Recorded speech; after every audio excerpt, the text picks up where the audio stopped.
وہ رات بھر گردے کے ناقابل برداشت درد سے تڑپتا اور کراہتا رہا تھا۔ اسے تیز بخار تھا، لمحہ بھر کے لیے بھی آنکھ نہ لگی تھی۔ 4 ستمبر کی صبح اسے پیشاب میں خون آیا۔ بے حال ہو کر اس نے ہسپتال جانے کا ارادہ کیا، لیکن اس کی ذات میں ایک ایسا جذبہ اور ایک احساس بیدار ہو کر اس کی راہ میں حائل ہو گیا جس نے اسے ہسپتال نہ جانے دیا۔ فلائٹ لیفٹیننٹ سید شمس الدین احمد ایسے وقت میں بالوں پر بریدہ ہو کر ہسپتال جانے سے گریز کر رہا تھا جب بر صغیر کے آسمان پر جنگ کی گھٹائیں تیزی سے گہری ہو رہی تھیں۔ وہ بمبار ہوا باز تھا۔ فضائیہ میں آ کر اس نے ملک سے وفاداری کا جو عہد کیا تھا اسے اس عہد کا پاس تھا۔ ٹریننگ کے اختتام پر مسلح افواج کے ہر فرد سے ایک عہد نامے پر دستخط کروائے جاتے ہیں جس کے الفاظ مختصراً یہ ہوتے ہیں کہ میں ملک و ملت کا وفادار ہوں اور ملک کے دفاع میں جان دینے سے بھی گریز نہیں کروں گا۔ فلائٹ لیفٹیننٹ شمس الدین کو گوارا نہ تھا کہ آزمائش کی اس کٹھن گھڑی وہ عہد پورا کرنے سے قاصر رہے۔ وہ وقت آن پہنچا جس کے لیے پاک فضائیہ نے اسے بڑی جانفشانی سے تربیت دی تھی،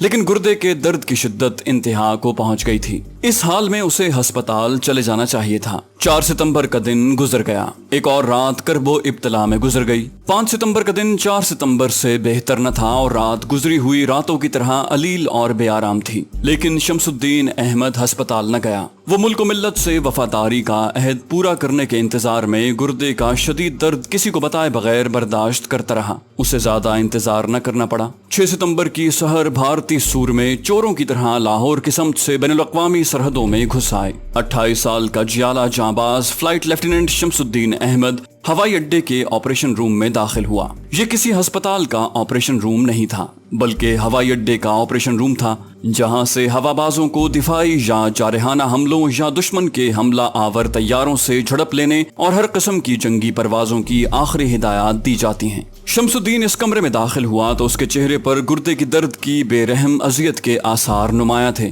چہرے کے ایک خط سے درد اور گزشتہ رات کے بخار اور شب بیداری کی مردنی ہویدا تھی، لیکن اس کی آنکھوں میں جو چمک تھی اس سے جذبہ جہاد اور حب الوطنی کا پتہ ملتا تھا۔ وہ زندگی کا بھیانک ترین خطرہ مول لینے آیا تھا، ایسا خطرہ جو اس کی اپنی جان، اپنے نیویگیٹر کی جان اور بیش قیمت طیارے کی تباہی کا باعث ہو سکتا تھا۔ وہ بمبار ہوا باز تھا۔ بمبار طیارے میں ہوا باز کے ساتھ ایک نیویگیٹر بھی ہوتا ہے، جبکہ لڑاکا طیارے میں صرف ایک ہوا باز ہی اڑتا ہے۔ جیٹ طیارے کی تباہی اور ہوا باز کی موت کے لیے کسی بہت بڑی لغزش یا حادثے کی ضرورت نہیں ہوتی۔ ذرا سی غلطی یا ہلکی سی بے احتیاطی طیارے اور اس کے ہوا باز کو ہمیشہ کے لیے ختم کر دیتی ہے۔ شمس الدین احمد ہوا بازی کے ان پرخطر حقائق سے آگاہ تھا۔ وہ جانتا تھا کہ اگر فضا میں گردے کا درد تیز ہو گیا تو انجام صرف موت ہوگا، بچ نکلنے کی کوئی صورت ہی نہیں۔ شمس کی اپنی اکیلی جان ہوتی تو اور بات تھی، اسے اپنے ساتھ ایک اور انسان یعنی نیویگیٹر کو بھی ساتھ لے جانا تھا۔ اس نے سوچا اگر میں اس حال میں طیارے کو سنبھال نہ سکا اور تباہ ہو گیا تو کیا خدا مجھے ایک بے گناہ انسان کی جان لینے پر بخش دے گا؟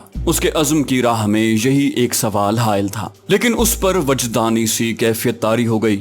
دشمن اس کے وطن پر چڑھ دوڑا تھا، اس کے وطن کی آبرو سخت خطرے میں تھی۔ اس حقیقت نے اس کے تمام خوف جھٹک ڈالے۔ اس کیفیت میں اسے اپنے اللہ اور اپنی ذات پر مکمل اعتماد محسوس ہونے لگا۔ یہ ایک مقدس احساس تھا۔ اس نے سوچا کیا میں اپنے کمانڈنگ آفیسر کو بتا دوں کہ میں پرواز کے لیے جانا چاہتا ہوں لیکن میں شدید علیل ہوں؟ اس کی ذات سے آواز اٹھی نہیں، وہ تمہیں فوراً ہسپتال بھیج دے گا۔ کمانڈنگ آفیسر کو نہ بتانا ورنہ ملک و ملت سے عہد پورا نہ کر سکو گے۔ شمس نے اپنی زندگی کا خطرناک ترین فیصلہ کر لیا۔ اب سوال یہ تھا کہ اس کے ساتھ نیویگیٹر کون ہوگا؟ اس نے آپریشن روم میں نگاہیں دوڑائیں۔ کمرے کے ایک کونے میں متین اور سنجیدہ اسکواڈرن لیڈر شعیب عالم بیٹھا ہوا تھا۔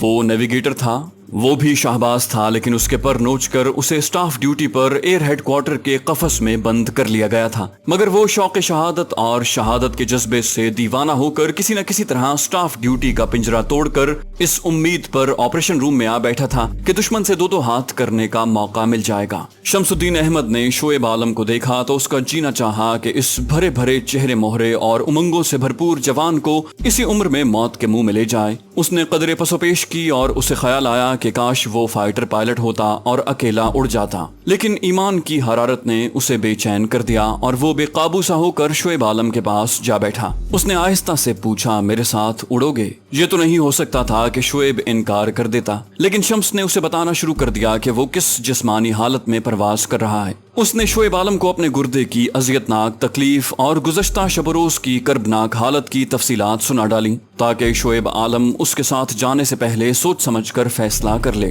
یہ زندگی اور موت کا نہیں، صرف موت کا سوال تھا، صرف موت، اپنے مقدس وطن کے لیے جان کا نذرانہ۔ اس نے کہا، سوچ لو شعیب عالم، اب بھی میرے ساتھ چلو گے؟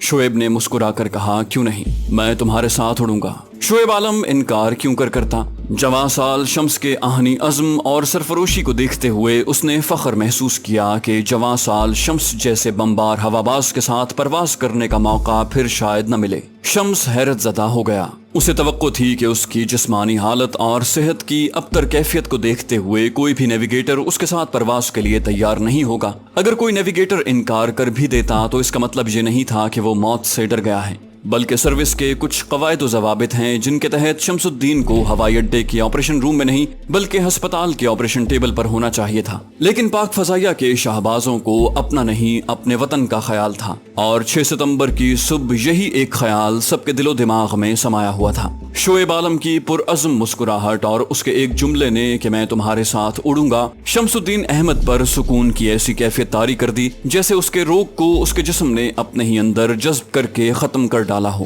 علیل شمس اچھا بھلا فلائٹ لیفٹیننٹ شمس الدین احمد بمبار پائلٹ بن گیا۔ آپریشن روم کے باہر بلیک آؤٹ کی تاریکی تھی، کہیں ایک آدھ چراغ کی ٹمٹماتی لو بھی نظر آ جاتی۔ فضا میں جنگ کی تپش تھی جسے چاند کی مدھم سی چاندنی ٹھنڈا کرنے کی ناکام کوشش کر رہی تھی۔ شمس اور شعیب پہلی جنگی پرواز پر چلے گئے اور اس رات سے جنگ ختم ہونے تک دونوں دلاور ساتھی ہر رات دشمن کے فوجی ٹھکانوں اور ہوائی اڈوں پر بمباری کے لیے جاتے رہے۔ انہیں مار گرانے کے لیے دشمن کی طیارہ شکن توپیں اور مشین گنوں نے ان پر مسلسل فائرنگ کی، لیکن وہ ٹریسر ایمونیشن کے جال اور طیارے کے ارد گرد پھٹتے گولوں میں اڑتے جھک جھک کر دشمن کی کمر توڑتے رہے۔ انہوں نے بمباری سے دشمن کے کئی اہم اڈوں اور ذخیروں کا صفایا کیا۔ ان کی جنگی پروازوں میں جو بات حیران کن تھی وہ یہ تھی کہ شمس اور شعیب نے شمس کی علالت کو صیغہ راز میں رکھا، ورنہ اسے فوراً پرواز کے ناقابل کر دیا جاتا، یعنی گراؤنڈڈ۔ معجزہ تو یہ ہوا جو دراصل شمس الدین کی ایمانی قوتوں کا کرشمہ تھا کہ جب وہ زمین پر ہوتا اسے گردے کا شدید درد بے حال کر دیتا اور وہ اس جان لیوا روگ کو اپنے کمانڈنگ آفیسر سے چھپائے چھپائے پھرتا،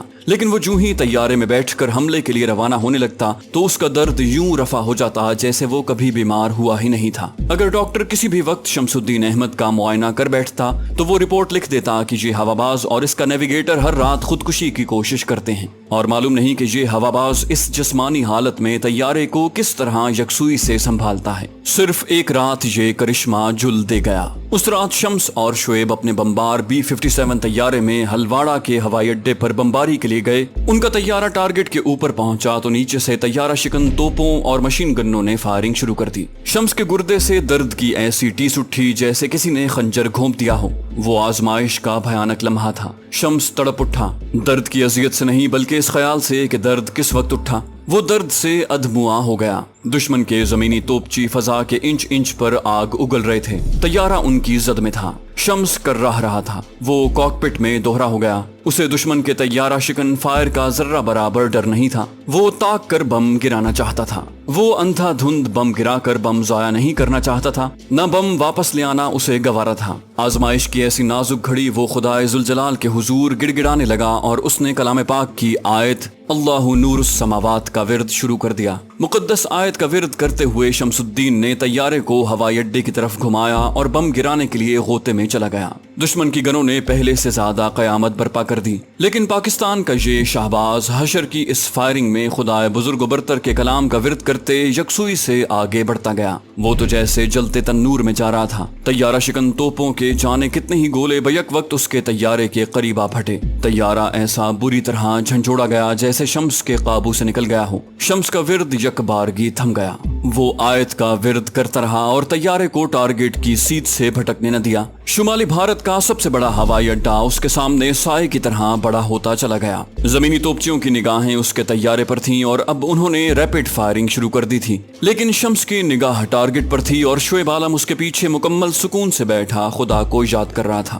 جب طیارہ بم گرانے کے مقام پر آیا تو شمس نے شعیب کو خبردار کیا اور نہایت اطمینان سے بٹن دبا دیا۔ طیارہ شدید جھٹکے سے اوپر اٹھا۔